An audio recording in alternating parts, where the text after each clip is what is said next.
Vamos a ir al Salmo 19, verso 7, para poder introducirnos en la meditación de la palabra de esta mañana. Quiero hablarle acerca de conocimiento y transformación, o conocimiento que transforma. Porque nosotros como creyentes tenemos una posición privilegiada que por medio de la palabra de Dios nosotros podemos alcanzar una sabiduría que no se obtiene en las universidades, no se obtiene en el mundo, y podemos ser partícipes de un proceso de transformación que solo Dios por su Espíritu puede realizar.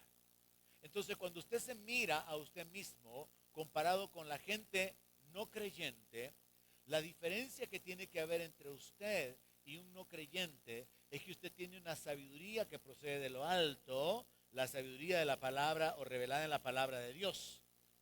Y los no creyentes no tienen esa sabiduría.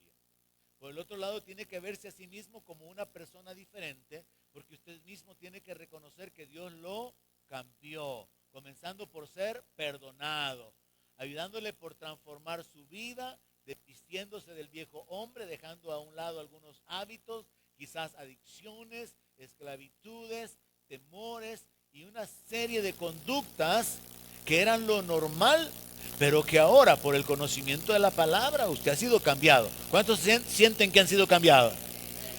¿Cuántos de veras han experimentado un cambio en su vida? Saben que Dios los cambió, les dio esperanza, les ha dado salvación, les ha dado perdón. Entonces por eso quiero hablarle del conocimiento espiritual, de la sabiduría y de la transformación.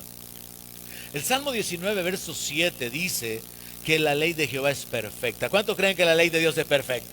La palabra de Dios es perfecta. Si Dios da un mandamiento, ese mandamiento está dado bajo la sabiduría y la perfección de Dios para nuestro beneficio. Si Dios prohíbe algo es porque Él sabe que no nos conviene. Si Dios ordena que hagamos algo es porque Él sabe que nos conviene. La ley de Dios es perfecta. Y la ley tiene el poder de convertir a las personas, de transformar a las personas. El que es haragán, el que antes era ocioso, es transformado en una persona diligente. El que era alguien derrochador, despilfarrador, se convierte en alguien que como la hormiga trabaja, ahorra y prevé para el futuro. Hay un cambio de vida causado por la palabra de Dios. Hay un cambio, hay una conversión, hay una transformación. Por eso quiero que se meta en su corazón estas dos palabras: conocimiento y transformación. Usted no es el mismo de antes de conocer a Cristo porque tiene un conocimiento que antes no tenía. Usted no es el mismo de antes de conocer a Cristo porque usted es una persona que ha sido transformada con los años, poco a poco. Han habido áreas que usted ha ido venciendo, han habido experiencias que lo han ido transformando y usted es una persona diferente y todavía le hace falta, todavía me hace falta ser transformado. Pero es la ley de Jehová la que convierte el alma. Cuando nosotros recibimos la palabra en nuestro corazón y decidimos practicarla, estamos siendo cambiados. El egoísta se puede convertir en alguien generoso. El odioso se puede convertir en alguien que comienza a caminar en amor. Y así la palabra de Dios va transformando nuestra vida, porque al final, hermanos, hay que entender que la intención de Dios al dar la ley era regular la vida de las personas. Y la intención de Dios al darnos el evangelio y los mandamientos de nuestro Señor Jesucristo, porque Él dio mandamientos, Él no dio sugerencias, Él es el Señor y Él es el Maestro. Él dio mandamientos. Y esos mandamientos nos dan a nosotros la base para poder vivir diferente. Nos dan un conocimiento que transforma. Y por eso la palabra continúa diciendo: el testimonio de Jehová es fiel, es verdadero, que hace sabio al sencillo. El evangelio ha cambiado la vida de personas sencillas. Nosotros acostumbramos a decir personas humildes, considerando gente probablemente sin educación, como la generación de nuestros padres probablemente, o de nuestros abuelos, gente que nunca tuvo la oportunidad de ir a la universidad, gente sencilla. es cambiada por el conocimiento de la palabra de Dios. Y la gente puede hablar y actuar de una manera que los intelectuales de este mundo no pueden, porque no tienen esa sabiduría. La palabra de Dios nos habla de la sabiduría de lo alto, la sabiduría que viene de Dios. También se nos habla de la sabiduría humana y se nos habla también de la sabiduría diabólica, la del diablo para la maldad. Entonces nosotros como creyentes tenemos que vernos a nosotros mismos como personas que somos diferentes a nuestra vida antes de Cristo, porque tenemos conocimiento y porque hemos sido transformados. Y tenemos que aprender a vernos con respecto a la gente no creyente como personas diferentes de ellos, porque hemos sido transformados y tenemos una sabiduría que ellos no tienen. Al final, esto en realidad en lo que nos mete es en el tema del discipulado. El discipulado nos habla de un proceso de crecimiento o de transformación, un proceso de cambio, de instrucción. Y nuestra vida se va desarrollando a través de diferentes procesos de crecimiento. Cuando uno se somete a un entrenamiento, a un curso, toma una carrera académica, obviamente no es la misma persona cuando entró de cuando salió. Adquirió conocimiento y fue cambiado en su manera de actuar o en su manera de proceder. No es lo mismo alguien que no tenga profesión a alguien que se gradúa de una profesión. ¿Por qué? Porque el graduado de esa profesión ya tiene un conocimiento y tiene acciones y conductas basadas en el conocimiento que ha recibido. Y entonces ahí es donde encontramos la importancia de lo que en el Nuevo Testamento se llama el discipulado. El Señor Jesús tuvo discípulos. Juan el Bautista tuvo discípulos. Y bíblicamente el fundamento es que un discípulo es un seguidor. Es un aprendiz. Es como un alumno. Es alguien que está en un proceso de entrenamiento. Yo recuerdo que antes era costumbre, cuando los hijos no querían estudiar, pues mandarlos a aprender un oficio. Cuando no era muy común ni accesible la universidad, pues lo mandaban a aprender hojalatería, a aprender zapatería, a aprender carpintería, cualquier oficio que no requería de un estudio. Incluso yo recuerdo que en mis tiempos, hace muchos siglos, era costumbre que si los hijos eran rebeldes, los metían a la guardia, para que le lustraran las botas a los guardias. ¿Alguien está conmigo esta mañana? Y al otro lo mandaban con el cura, para que trabajaran con el cura. Entonces todo el mundo se convertía en aprendiz de algo. Ahora nosotros somos aprendices del Señor Jesucristo. Somos discípulos del Señor Jesucristo. Y de Él tenemos que recibir sabiduría, mandamientos que transforman nuestra vida. Entonces yo quiero enfocarme esta mañana en la importancia de tener una conciencia de ser discípulo. En este siglo donde hay tanta corrupción, tanta inmoralidad, tanta confusión doctrinal, es muy común hablar de cristianos, de creyentes que promueven sus costumbres o sus culturas, defienden hábitos como los aretes, los tatuajes, estilos de música. Incluso existen cristianos que defienden sus orientaciones sexuales y las justifican, según ellos, con la palabra de Dios. Encontramos cristianos que hablan con sus muertos en Facebook, que le mandan feliz cumpleaños a los muertos. Encontramos una diversidad de prácticas que no tienen nada que ver con ser un discípulo. Quiero que entienda la diferencia que hay entre un discípulo, porque un discípulo es un seguidor de Jesús, y un cristiano o un creyente, porque el cristiano no necesariamente está haciendo lo que Jesús dijo. De hecho, a los discípulos se les llamó cristianos por primera vez en Antioquía. Eso se encuentra ya en Hechos capítulo 11, verso 26. Dice la Escritura, se congregaron allí todo un año con la iglesia, enseñaron a mucha gente y a los discípulos se les llamó cristianos por primera vez en Antioquía. Está bien usar el título cristiano, soy cristiano. Está bien usar el título o ese calificativo de discípulo, que en sus inicios era como lo mismo, aunque aquí era como una connotación, según los estudiosos, de menosprecio. Porque un cristiano significa alguien que se parece a Jesús, un imitador de Jesús. Ahora, la palabra cristiano tiene una connotación diferente hasta cierto punto de respeto, pero por el otro lado se ha hecho tan común, como les digo, que hay cristianos que celebran Halloween. Hay cristianos que contienden sobre sus creencias, no sobre lo que Jesús enseñó. Hay cristianos que seleccionan las partes de la Biblia que les gusta y las que no les gustan. Hay cristianos que oran en Facebook, cuando Jesús dijo que había que orar en secreto. Entonces tenemos cristianos, creyentes y discípulos, pero la palabra bíblica es discípulo.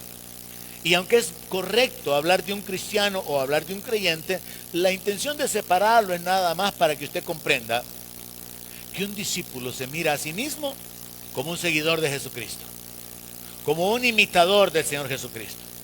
Y en ese sentido, tenemos que saber que el discipulado es una relación en la cual las personas reconocen el señorío de Cristo. Las bases del discipulado son fundamentalmente que el discípulo reconoce al Señor y reconoce al Maestro. Entonces, en Lucas 6:46 encontramos que Jesús les dijo: ¿por qué me llaman Señor, Señor, y no hacen lo que yo digo? Si nosotros confesamos a Jesús como Señor, tenemos que aprender a vivir debajo de su palabra y bajo la autoridad de su palabra. Él nos sugirió que perdonáramos, era un mandamiento. Él nos sugirió que camináramos en amor, es un mandamiento. Él nos sugirió que sirviéramos, es un mandamiento.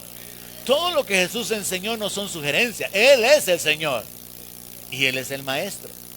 Entonces, reconociendo el señorío y reconociendo su posición como Maestro, nosotros como seguidores nos sometemos bajo su autoridad para obedecerle y nos sometemos bajo su enseñanza para adquirir un conocimiento que cambia, que transforma nuestra vida. En Juan 8:31 el Señor Jesús dijo a los judíos que habían creído en Él: si ustedes permanecen en mi palabra, serán verdaderamente mis discípulos. ¿Quién es un discípulo verdadero? Alguien que permanece, alguien que continúa, alguien que oye, aprende y practica la palabra. Entonces, establezcamos este fundamento.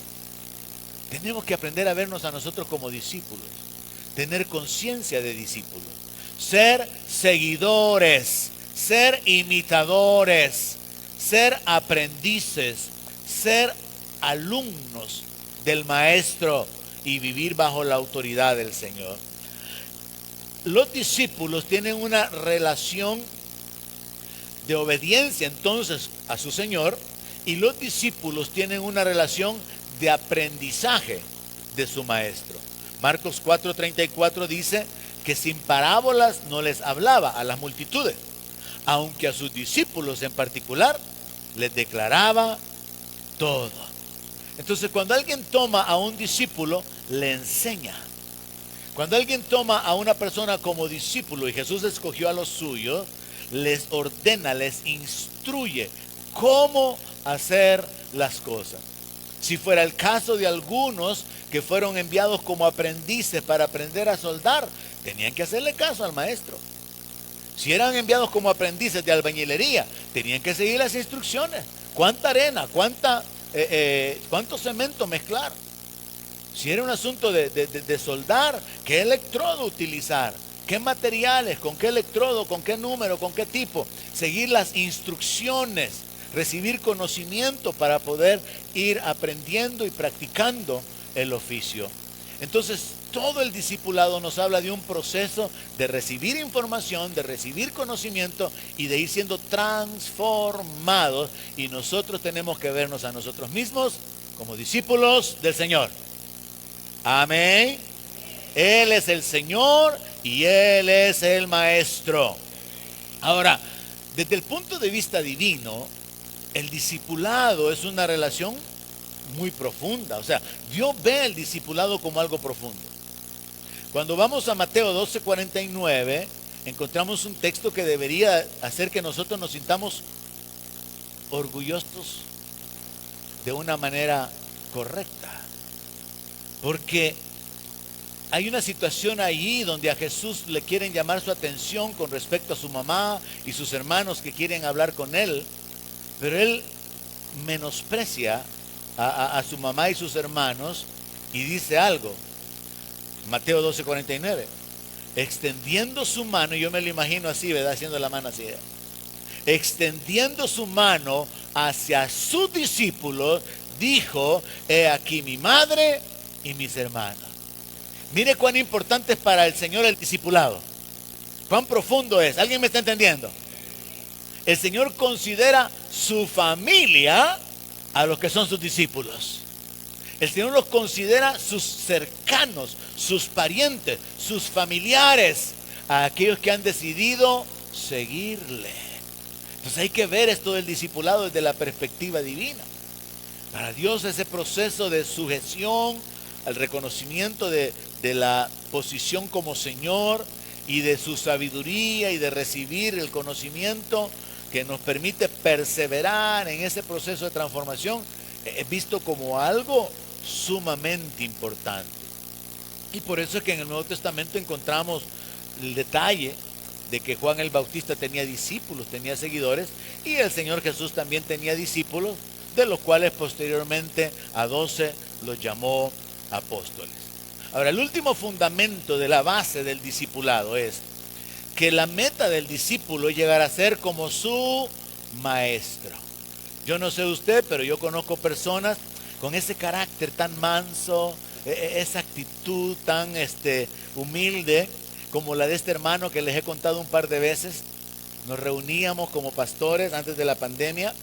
Era un hombre que hasta en su caminar, hermanos, hasta en su forma de hablar transmitía paz. Y un día que estábamos orando, que estábamos poniéndonos de acuerdo sobre qué orar, él dijo: hermanos, yo creo que tenemos que arrepentirnos delante del Señor, pedirle al Señor perdón y pedirle que nos ayude para que seamos humildes. El hombre más humilde. Estaba diciendo que teníamos que orar por humildad. Y los orgullosos decíamos: si ya somos suficientemente humildes, ¿para qué vamos a pedir eso? Y también le he contado, ¿verdad?, unas cuantas veces la historia conmigo de un pastor orando por mí: quítale el orgulloso a este hombre, Señor. Y yo, orgulloso, quítame la mano tú. Deja de estar orando por mi orgullo, déjame en paz mi orgullo.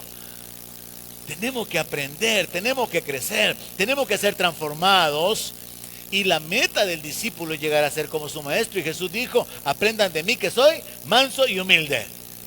Pero hay un montón de evangélicos y evangélicas que de mansos no tienen nada, hermano. El que me busca me halla, dice. Mansos y humildes. Mateo 10:25, Jesús dijo: bástale al discípulo ser como su maestro.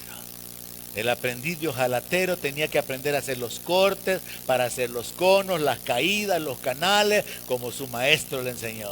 Hacer las soldaduras, aprender a limpiar con el ácido, hacer los traslapes. El aprendiz tenía que llegar a ser como su maestro. El aprendiz de zapatero, aprender los cortes. El aprendiz de sastre, de costurera, aprender las medidas para ser como su maestro. Esa es la meta del discipulado. Así que, mis hermanos, no estamos aquí para estar domingo a domingo cantando, oyendo la palabra que después se nos olvida. Estamos aquí para ser imitadores de Cristo. No estamos aquí para estar pagando el alquiler, para estar pagando cuenta. Estamos aquí para ser transformados. Estamos aquí para recibir sabiduría de lo alto, que nos permita vivir diferente de la gente que no conoce al Señor. Así que tenemos que enfocarnos en esa posición consciente. Soy un discípulo, o debo ser un discípulo, un seguidor, un aprendiz, un alumno. Estoy recibiendo conocimiento, estoy recibiendo una transformación en mi vida a través de la ley, a través de la palabra de Dios. Y es que en la práctica nosotros vemos que en los evangelios se registra que el Señor Jesucristo fue maestro de multitudes. Eran millares los que seguían al Señor. Pero solo los que decidieron seguirlo fueron cambiados. Incluso hasta los apóstoles tuvieron sus tiempos de lucha. Recuerde que todos los apóstoles abandonaron al Señor. Todos tuvieron temor. Y yo quiero enseñarle esta mañana por lo menos 7, 8 aspectos. Quizá no cubra todo, quizá continúe, quizás esto se convierta también en una serie. Quizá lo que van a continuar predicando, relevándome, también puedan conectarse con todo esto de la transformación y del conocimiento. Pero el asunto es, el Señor Jesús moldeó la vida de las personas con su enseñanza. Jesús le cambió la vida a las personas. Jesús no solamente hizo que algunos fueran sabios como Pedro y Juan, que eran gente del vulgo, pero cuando hablaban la gente se sorprendía. Y esto que no son los pescadores aquellos porque tenían las lanchas allá en el puerto de la Libertad. Y veían el denuedo, veían la autoridad, la libertad con la que ellos hablaban. Porque Jesús cambia la vida de las personas. Jesús hace sabios a los sencillos. Jesús les da otro propósito de vida a las personas. ¿Pero a quiénes? A los que perseveran, a los que permanecen. No a los inconstantes, no a los que son infieles, no. Sino, como Él dijo, si permanecen en mí y mi palabra permanece en ustedes, ustedes van a ser mis verdaderos discípulos. Usted tiene la opción de ser un discípulo verdadero del Señor. O usted simplemente puede ser un cristiano o un creyente. Sí, usted cree y por eso de vez en cuando viene a la iglesia, porque usted cree. Pero discípulo es un imitador. Discípulo es un seguidor. Discípulo es alguien bajo autoridad. Es bien diferente. Creyentes hay muchos. Cristianos, hasta homosexuales se llaman cristianos. Pero discípulo es un imitador, es un seguidor, es un aprendiz. Es alguien que está en ese proceso de transformación. Y Jesús cambió la vida de los pescadores. Jesús cambió la vida de pecadores. Jesús cambió la vida de los menospreciados, de los enfermos, de los perdidos. Jesús cambió la vida de las personas con su enseñanza. Jesús colocó a la mujer en la posición que le corresponde en una cultura donde era menospreciada. Jesús levantó, reconoció la vida de los samaritanos, reconoció que Él no hace acepción de personas, o mostró que no hace acepción de personas al sanar a la hija de la mujer sirofenicia. Y nosotros podemos entonces ver cómo el Señor cambió la vida de muchísimas personas con su enseñanza, con su ministerio, con su forma de desarrollarse o de desenvolverse en todo. Entonces, muy importante, quiero hacer como un recorrido en la palabra, y hay tanto que aprender. ¿Qué es lo que Jesús enseñó? ¿Cuáles fueron las instrucciones de vida que el Señor les dio a sus discípulos? Que nosotros tendríamos que tomar y aplicar en nuestra vida si le estamos siguiendo. Y quiero poner el suficiente énfasis en esto. Creyente cualquiera cree.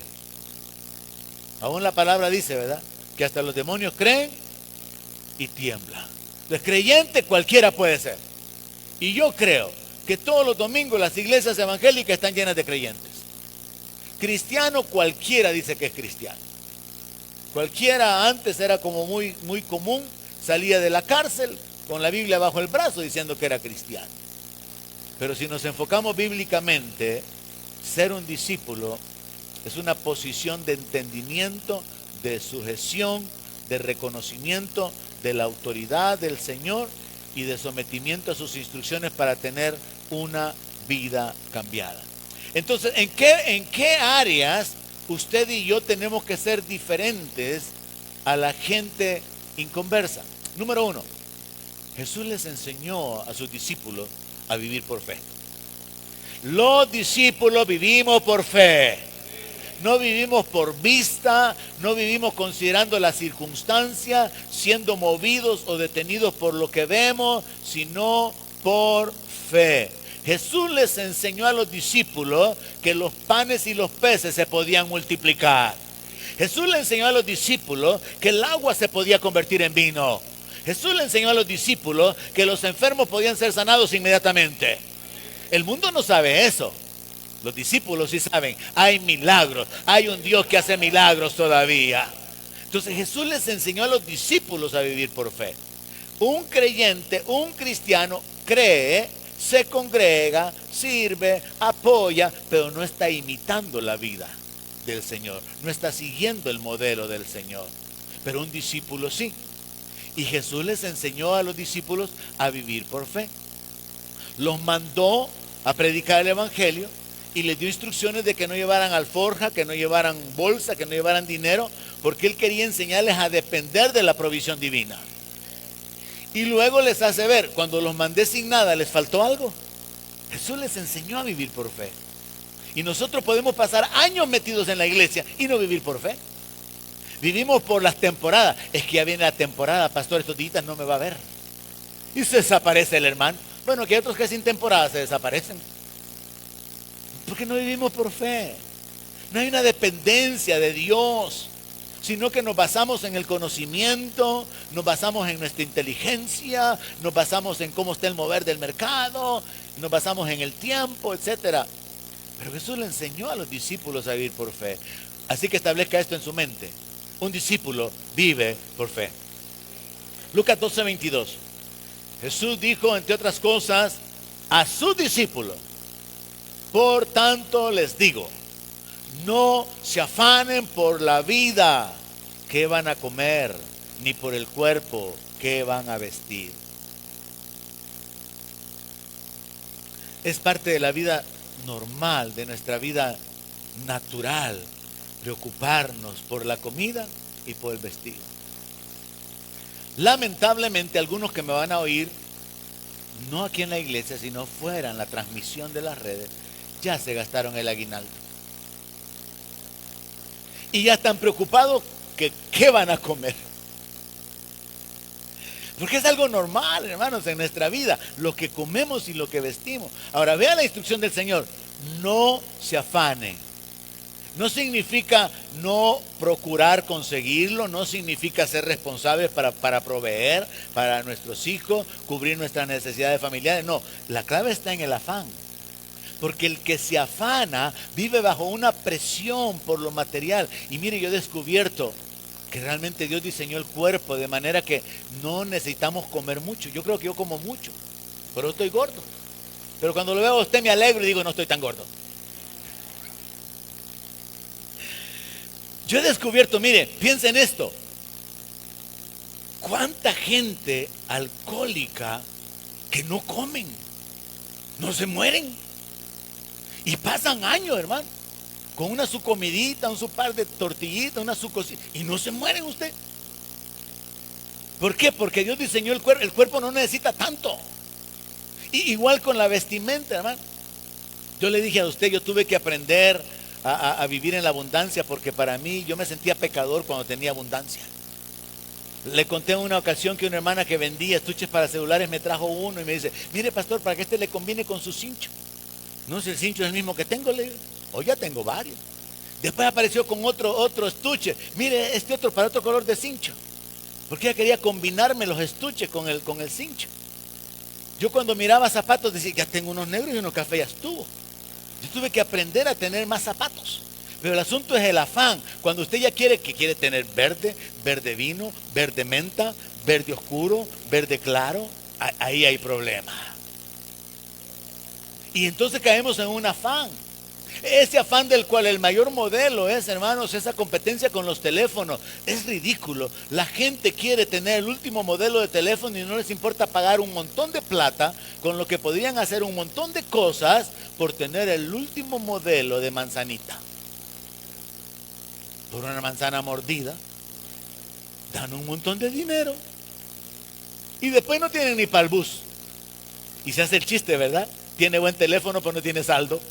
Perdone si la atropellé, hermana, no era por usted. El asunto es el afán.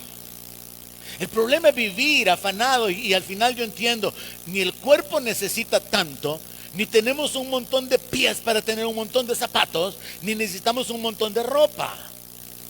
Por eso el apóstol Pablo dice: estén contentos con lo que tienen. Si tenemos abrigo, si tenemos comida, estemos contentos, agradecidos, bendiciendo a Dios. Ahora, el Señor Jesús aclaró el principio.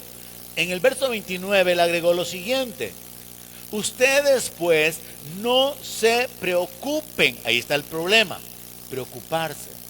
No se preocupen. La gente de fe no se preocupa.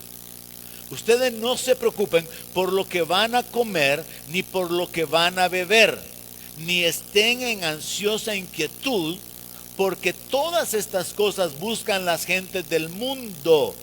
Pero vuestro Padre sabe que ustedes tienen necesidad de estas cosas. Mas busquen el reino de Dios y todas estas cosas les van a ser añadidas. Jesús a sus discípulos les enseñó a vivir por fe. Les enseñó a valorar lo espiritual por encima de lo material. Ese es un discípulo. Un creyente no. El creyente llega a la iglesia el domingo, se desaparece 4. El cristiano le da igual tener tiempos de comunión, de adoración a Dios, o no tenerlos, no dejando de congregarse porque está ocupado en sus negocios, etcétera, etcétera. Y yo aclaro que en algunas ocasiones es importante señalar que por cuestión de compromisos, de horarios, de turnos, por ejemplo, los médicos, los militares y una serie de profesiones tienen limitaciones. Pero eso es diferente de cuando usted, pudiendo congregarse, no se congrega. Pudiendo servir a Dios, no sirve. Pudiendo ocuparse de lo espiritual, se ocupa de lo material. Es bien diferente. Así que el Señor Jesús les enseñó a los discípulos a vivir por fe. Número 2. Jesús les enseñó a los discípulos a usar la autoridad en su nombre. Un discípulo de Cristo sabe, entiende la autoridad que hay en el nombre de Jesús. Sabe que hay poder en el nombre de Jesús y lo usa. El cristiano no. El cristiano, el creyente, entiéndame que estoy ocupando los términos como para poder separarlos en un nivel más bajo. El cristiano sabe que sí, ¿verdad? Sí, se ora en el nombre de Jesús y que sí, los demonios se sujetan en el nombre de Jesús, pero no usa la autoridad. El discípulo sí, porque el discípulo se le ha enseñado y él ha recibido la instrucción. La palabra de Dios dice en Mateo 10:1 que el Señor llamó a sus 12 discípulos y les dio autoridad sobre los espíritus inmundos para que los echaran fuera y para sanar toda enfermedad y toda dolencia. Así que el Señor Jesús les enseñó a caminar en autoridad. Un discípulo sabe que el nombre de Jesús es el nombre sobre todo nombre. Y no lo ocupa de una manera religiosa, sino que lo ocupa bajo el entendimiento de que usar el nombre de alguien es ir en representación de ese alguien. Yo enseñé por muchos años la clase de autoridad espiritual en el SEM, pero mis ojos se abrieron de una manera mucho más amplia cuando Pastor Joey Turner me mandó un poder donde yo lo podía representar a él y donde yo podía tomar decisiones en su nombre. De hecho, la propiedad que está en Santana yo la compré. Yo firmé por él. Todo lo que se ha hecho allá, yo lo he comprado, yo lo he administrado, he tomado decisiones, pero el documento legal lo que reza es que yo puedo tomar todo tipo de decisiones en representación de él. Comprar, vender, cobrar, recibir dinero. Y es una cosa que yo me quedé, wow, si es que esto es como que él está haciendo las decisiones. Y a mí se me amplió el entendimiento de lo que significa usar el nombre de Jesús. Entonces cuando yo voy ahí a Freun a comprar, valga el anuncio, ojalá que nos manden ahí unas estrellitas, me preguntan, ¿usted es el señor Joey Turner? Y yo les digo, no, les digo. Porque ellos piensan de que yo estoy actuando como que si yo soy él, porque tengo esa libertad y esa autorización para hacerlo. Entonces, un discípulo llega al punto que entiende, hay poder en el nombre de Jesús. Y los demonios simplemente se tienen que sujetar sí o sí. Y en el nombre de Jesús se van a dar milagros y manifestaciones sobrenaturales, porque ante ese nombre se doblará toda rodilla. El discípulo sabe lo que significa, el peso que hay. En su trabajo el asunto podría ser similar cuando su jefe lo llama, le da una instrucción que usted tiene que compartir o transmitir a los compañeros o empleados. Y simplemente le dice, hey, miren, el jefe dice que hay que trabajar 1 hora más ahora. Entonces está hablando en nombre del jefe. O al contrario, miren, el jefe dice que nos vayamos a las 2 de la tarde. Y usted habla en nombre del jefe, en representación del jefe. Y usted lo hace confiado en que el jefe lo va a respaldar. Usted no está inventando. Entonces un discípulo sabe que su proceder está respaldado por el Señor. Y por eso usted puede orar por los enfermos en el nombre de Jesús. Orar para resistir toda obra del diablo, toda operación demoníaca en el nombre de Jesús. Porque los discípulos conocen y usan la autoridad del nombre. Los creyentes no son miedosos. Ahí le voy a decir al pastor. Los cristianos ni siquiera se atreven a orar.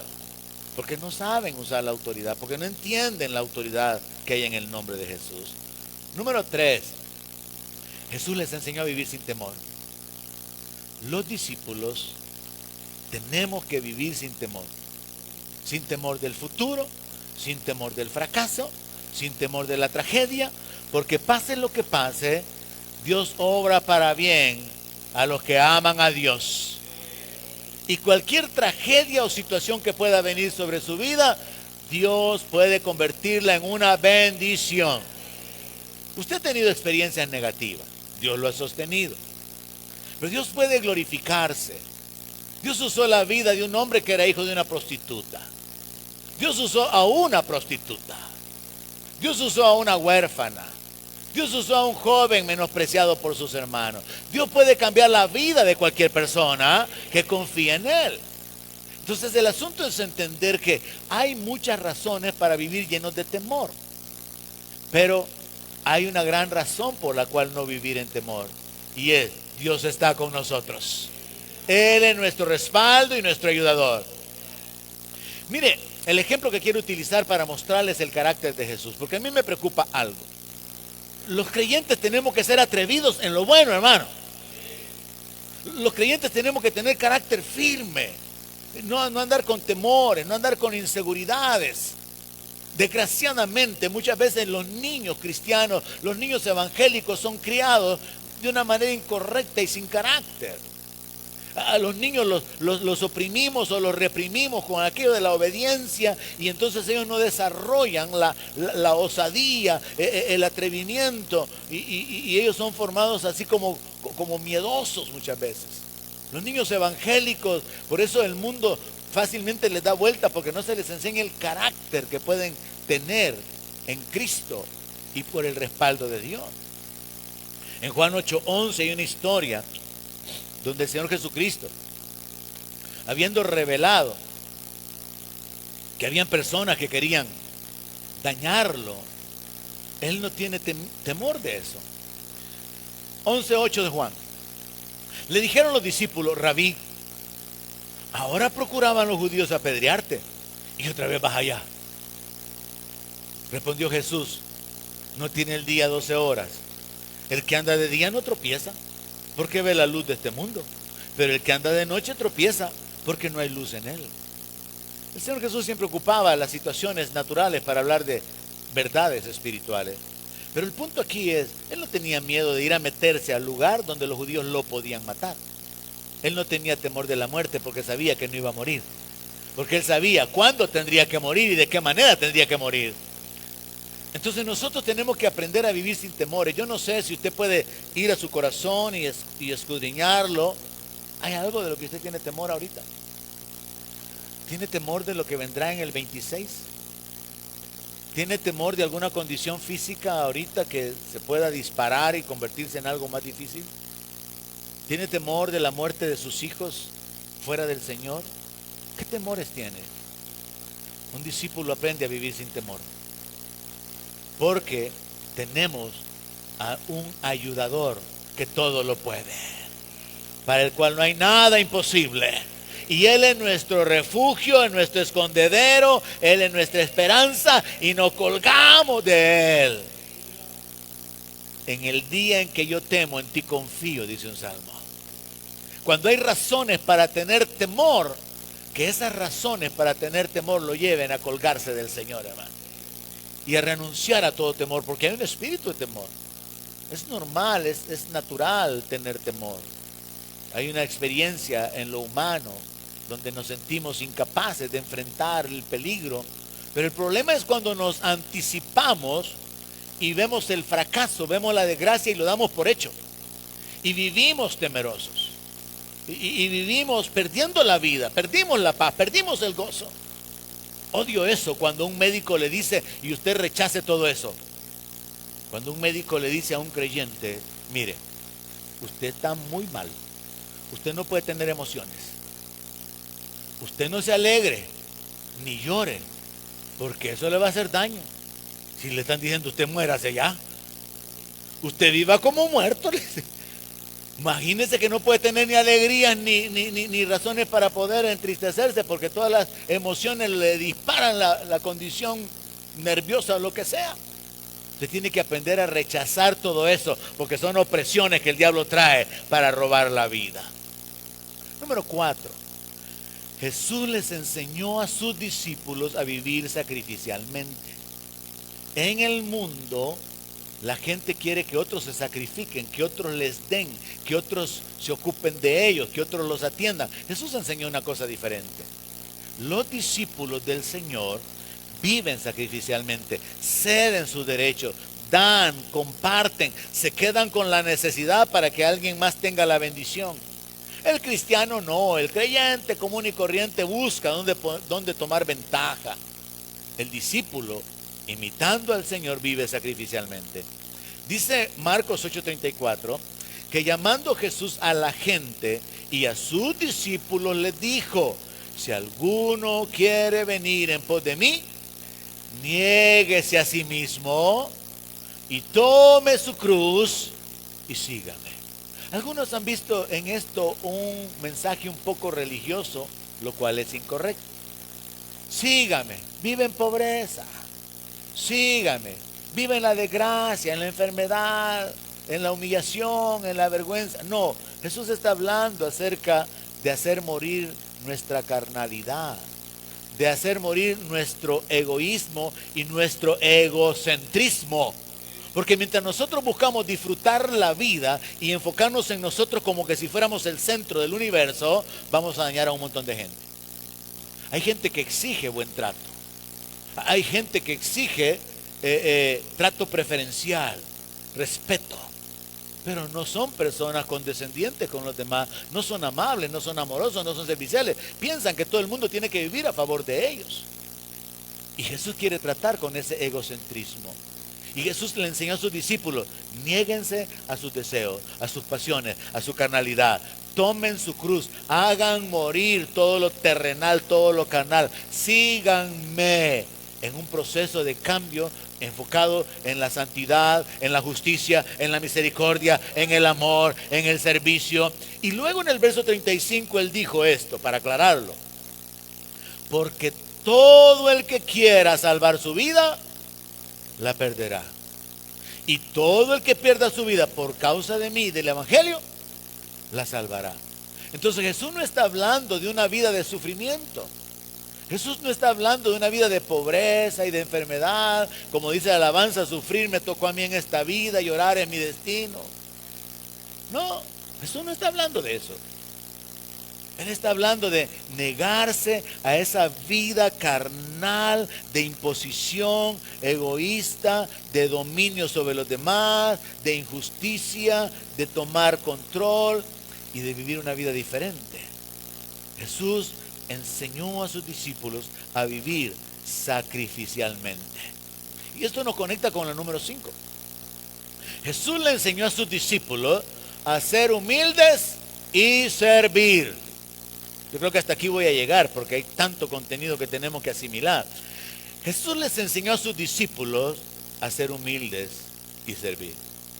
En Juan 13:13, capítulo 13 de Juan, encontramos el registro de cuando el Señor toma la iniciativa, consigue una toalla, consigue un guacal y le lava los pies a los apóstoles. Fue algo que lo sorprendió, porque él repentinamente comenzó a hacerlo. Y en el verso 13, Jesús les dice: ustedes me llaman maestro y Señor. Recuerden que esta es la base del discipulado. Un discípulo reconoce al maestro y al Señor. ¿Cuántos reconocen a Jesús como maestro y Señor? ¿Reconoce a Jesús como maestro y Señor? Amén. Entonces, cuando nosotros reconocemos a Jesús como el maestro y como el Señor, recibimos su enseñanza y recibimos sus órdenes. Ese es un discípulo. El cristiano no. El creyente no. No recibe la enseñanza. Hoy no me gustó lo que dijo el pastor. Sí, yo creo que por mí lo está diciendo. Es que el hermano le ha de haber dicho algo a él. Y no recibe la palabra. El discípulo recibe la instrucción, recibe la enseñanza y recibe el mandamiento. Entonces Jesús les dice, ustedes me llaman maestro y también me llaman Señor. Y dicen bien, porque lo soy. Pues si yo, el Señor y Maestro, he lavado sus pies, ustedes también deben lavarse los pies los unos a los otros. Jesús ocupó uno de los ejemplos más bajos en su tiempo de servidumbre, un acto de servidumbre, lavarle los pies a alguien. Y en ese contexto histórico o cultural, eso lo hacían algunos esclavos. Recuerde que las calles eran de polvo, de piedra, y llegar a un lugar, llegar a una casa de visita, ya sea que hubieran viajado por bestia o caminado en el polvo, pues obviamente causaba que los pies estuvieran sucios. Con las hermanas, nomás nos vamos al parque ahorita, ahí por la 25, ¿cómo se llama el parque? El parque de Ucatlán. Y les aseguro que regresarían con los pies sucios. Nos vamos a Saúl Irao, nos vamos a los planes de Rendero. Y las hermanas vendrían ahí con sus pies. ¡Ay, qué sucio traigo los pies! Este pastor lo que anda inventando. Mire que suelen ensuciarnos. Y los zapatos, mire cómo están. Ya no digamos si era la norma. Entonces Jesús les lava los pies a los discípulos. Es un cuadro que revela el corazón del Señor. Imagínese usted el Creador atendiendo a las criaturas. El Señor sirviendo a los seres humanos. Lavando de los pies, metiendo sus deditos en medio de los dedotes. Lavando los pies. Nosotros una vez hicimos eso hace años, porque nosotros no tenemos eso como un mandamiento, como un dogma, como un sacramento. Lo hicimos así como una práctica. Quizá el otro domingo lo vamos a hacer hoy. Pero el asunto es que lavar los pies es un acto de servicio. Voluntario, de corazón, que revela humildad en el servicio. Recogerle los platos a la gente que ha comido con nosotros, eso no es nada. El poder ayudar a alguien, bajar las gradas, subir las gradas. El poder alcanzarle a las personas algunas cosas que están fuera de su alcance. El poder vivir para servir es lo que el Señor Jesucristo quiso enseñar a los discípulos. Y usó un ejemplo de algo que era como menospreciado. ¿Recuerdan ustedes que Juan el Bautista dijo que detrás de él venía uno que era más poderoso que él, del cual él no era digno ni de desatar la correa del calzado? Lo que Juan estaba diciendo era que él era tan insignificante a la par del Señor que él no podría ni siquiera agacharse para poder tocar sus pies. Ahora el asunto es entender que con este ejemplo del Maestro y del Señor, él da una orden. Ustedes también deben lavarse los pies los unos a los otros. Y por eso en algunas iglesias cristianas han tomado eso como un mandamiento, como un sacramento, como una ordenanza, hasta el punto que sostienen que quien no participa de esto no va a ser salvo. Aunque aquí lo que Jesús está haciendo es darles un ejemplo de humildad y de servicio. Entonces, ¿cómo son los discípulos? Son humildes y serviciales. ¿Cómo son los discípulos? Viven sacrificialmente. ¿Qué más es una característica de los discípulos? Viven sin temor. ¿Qué otra cosa podemos decir? Usan la autoridad del nombre de Jesús. ¿Y qué más como fundamento? Viven por fe. Hay muchísimo más, pero la intención es que podamos asimilar esto y que de aquí salgamos con este entendimiento. Quizás hemos vivido como creyentes porque somos creyentes. De hecho, yo tenía la intención de predicar bajo ese tema porque un maestro enseña, un ingeniero ingenia, un arquitecto diseña, un artista artea. Cada uno, según su profesión, realiza una acción, un obrero obra. Entonces, un creyente, ¿qué hace? Cree todos los días Entonces, si usted es un creyente, usted tiene que vivir de fe a fe, creyendo, de fe a fe. Y quise irme por ese lado, pero encontré que hay una línea aquí muy importante a desarrollar para nuestra estabilidad espiritual, que tiene que ver con el tema del discipulado. Pero quise enfocarlo o abordarlo de otra manera: conocimiento y transformación. Porque la ley de Jehová hace sabio al sencillo, y la ley de Jehová convierte el alma. Entonces nosotros tenemos que vernos a nosotros mismos en ese proceso de crecimiento, donde estamos adquiriendo más sabiduría y estamos siendo transformados más de gloria en gloria por su mismo Espíritu. Y tenemos que vernos a nosotros mismos como diferentes de antes de conocer a Cristo. Y tener esa conciencia que somos diferentes de los que no son creyentes, porque ellos no tienen la sabiduría que nosotros tenemos a través de la palabra, ni tenemos el cambio de vida que nosotros hemos alcanzado a través de los mandamientos o las instrucciones. Así que recapitulo: los discípulos viven por fe, los discípulos usan la autoridad del nombre, los discípulos viven sin temor, los discípulos viven sacrificialmente, los discípulos viven en humildad, sirviéndose los unos a los otros. Continuaremos, como dicen las películas, to be continued. Próxima parte, mismo canal, misma hora. Nos vemos el próximo domingo para poder continuar aprendiendo sobre esto. Vamos a orar. Le invito a que se ponga de pie. Oremos, que Dios nos ayude para poder practicar la palabra, ponerla por obra, que Él nos recuerde la palabra, para que usted sea un hacedor de la palabra. Amén. Oramos pidiéndole a Dios su ayuda. Oramos consagrando nuestras finanzas para entregarlas para el uso del ministerio y para la gloria de Dios, y hacer que su palabra corra. Y quedamos despedidos con la invitación de que el día de mañana usted venga para poder tener ese tiempo de oración. Oramos. Padre Celestial, te necesitamos en nuestra vida, recordándonos tu palabra por tu Espíritu, dándonos la sabiduría para que la podamos aplicar.